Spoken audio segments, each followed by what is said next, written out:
Hello and welcome to the screencast for Bible Minded from American Bible Society. If you don't yet have the app, you can go and search for it in the App Store and download it. It's free.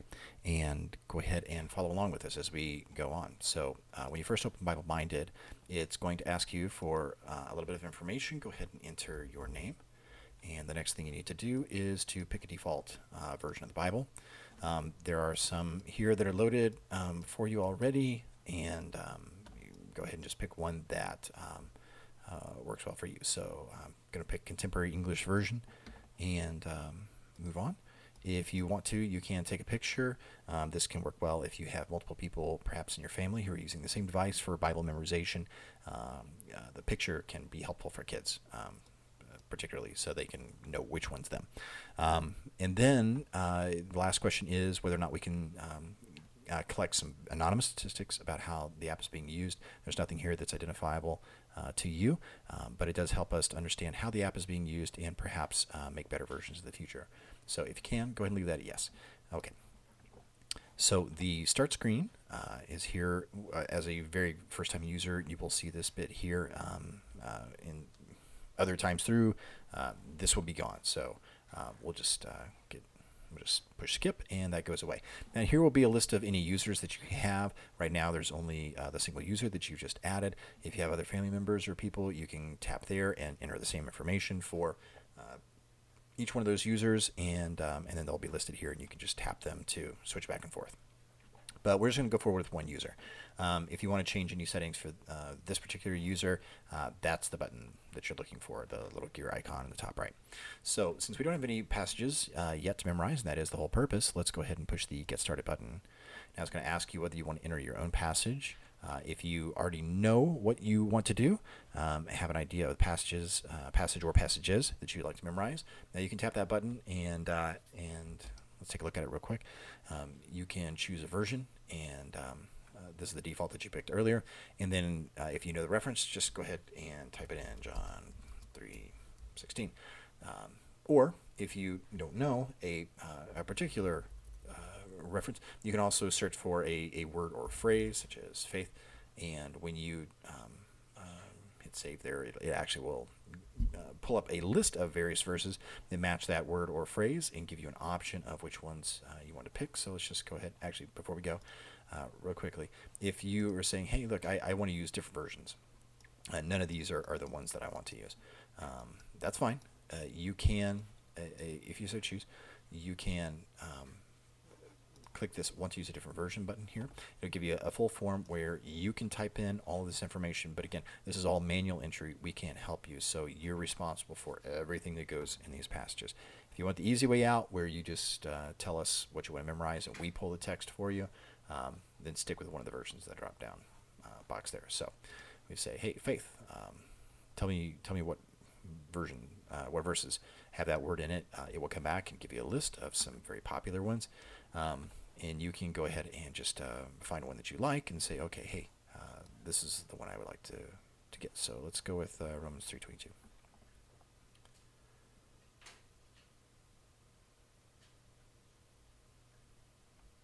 All right, so you added your first passage, and it's going to give you a little bit of direction there on what to do next.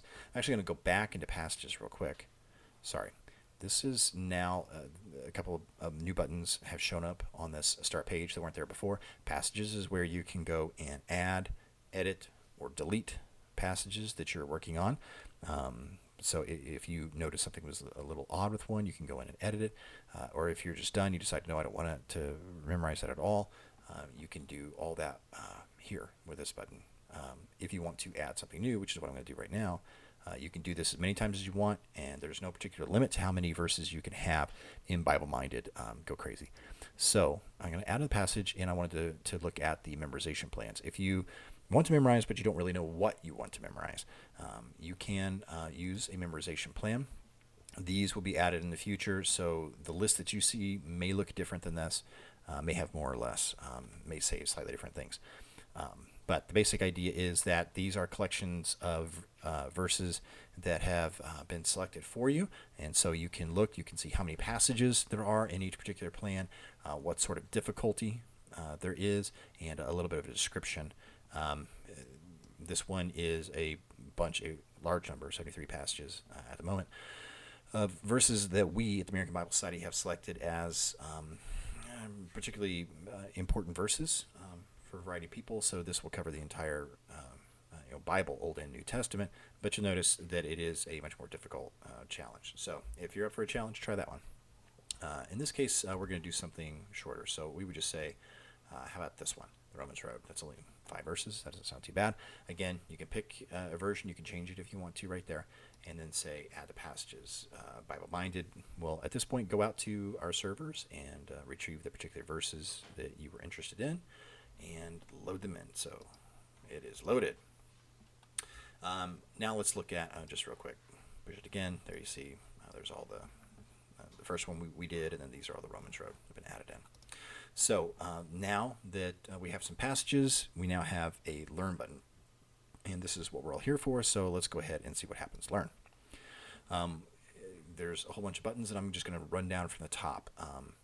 The first is previous to next. So all of the different verses that you've asked to load up, that you want to memorize, you can scroll through them. So just next, previous, just like that. The next set of buttons are for audio. If you're an auditory learner and you really don't like just learning by reading, this is the option for you. You can record your own voice reading the verses. This can be very handy if perhaps you want to listen to the verses as you're out running errands or jogging or something. So this is record, that's play, that's stop, and this is loop. So once you've recorded, that audio is saved on your device, and in the future then you can push the loop button and hear it played over and over and over, so that you can listen to it and hopefully kind of embed that into your brain.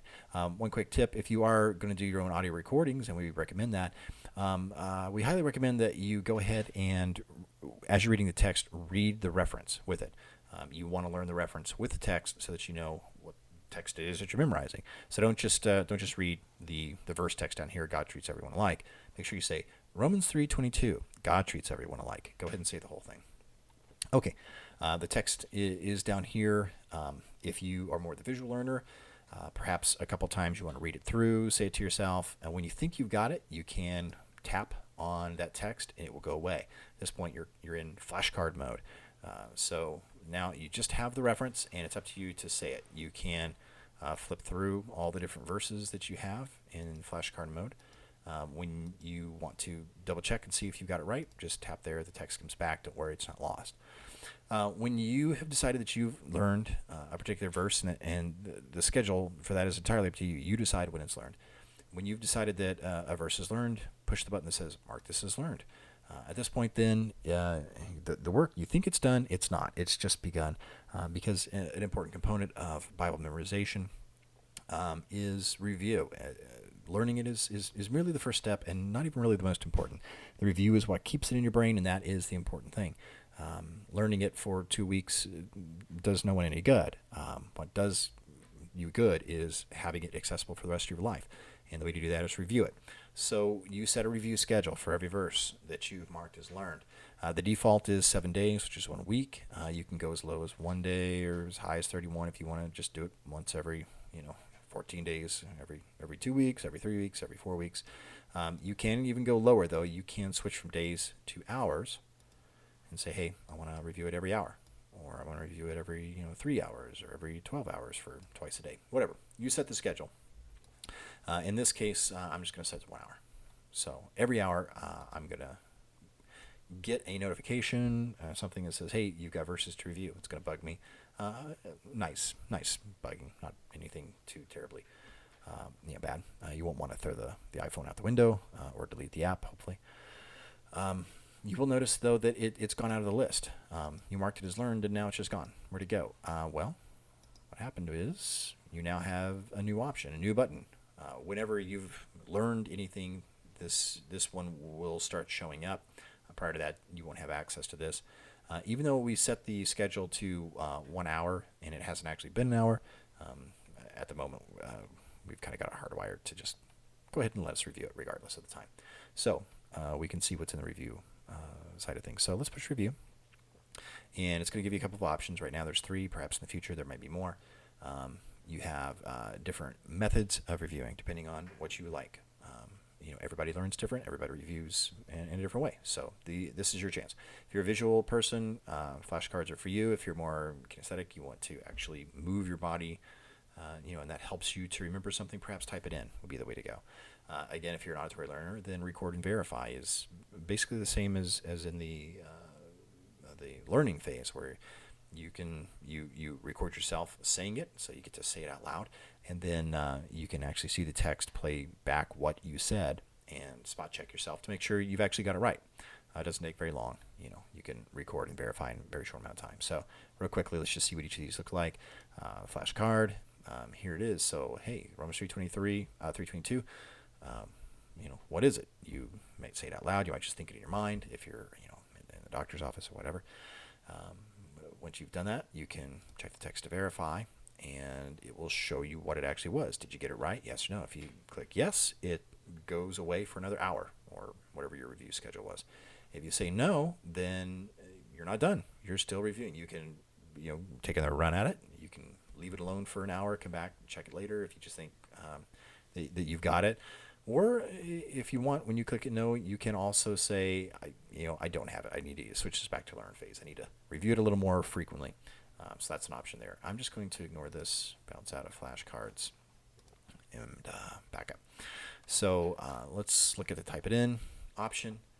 It's going to give you just a little bit of a teaser, the start text, and then leave it up to you. And there you go. There's, for those of you who are thumb typers, this ought to be fun. So type. Put in what you need to put, and then you can say ready to review. It will show you the entire text down below. Again, did you get it right? Yes or no? Same thing. And then let's take a quick look at record and verify. So there's the reference. You push record. You record yourself. When you're done, stop, and then the text will show up below. I think I'm going to go ahead and skip it for right now. But you'll see it, and then again, did you get it right? Yes or no will show up down there, and you can say yes or no. If you decide later on that you want to adjust the review schedule, you would go to passages, click a little gear there, and there's your review schedule. So if you say, 1 hour is just way too much, you can switch it up to something else. Hey, 31 hours or days or whatever, and then save it there, and then that will let you off the hook a little bit, so you can listen to it a little less frequently, which you might like. The notifications will pop up a little box there on your device, little thing to say, hey, you got something to review, and then it's just kind of up to you to come and review it. And we do hope that you find this valuable. If you have any comments, any questions, the email address and website listed down on the start page there, the little bit is kind of where we want you to go. You can email us. You can push the button there, and it'll pop up the web page even here on your device if you choose to. And just let us know what works, what doesn't work. We're open to changes. We want this to be useful for as many people as possible. So if you think that there's something we missed or something we could do better, we want to know. We're committed to making the best Bible memorization product, and it's going to be free. So this is our gift to the community, the Christian community, and we want to make it as good as possible. So help us out, push the button, and tell us what you think. And we will hopefully be turning out future versions. This will be available to start with in iPhone and Android versions, and perhaps down the road we might do other versions as necessary. So if you think you have other devices and there's a good reason to maybe put it on Windows Mobile or BlackBerry or something, let us know that too. That'd be useful information. So anyway, Bible Minded by American Bible Society, and enjoy.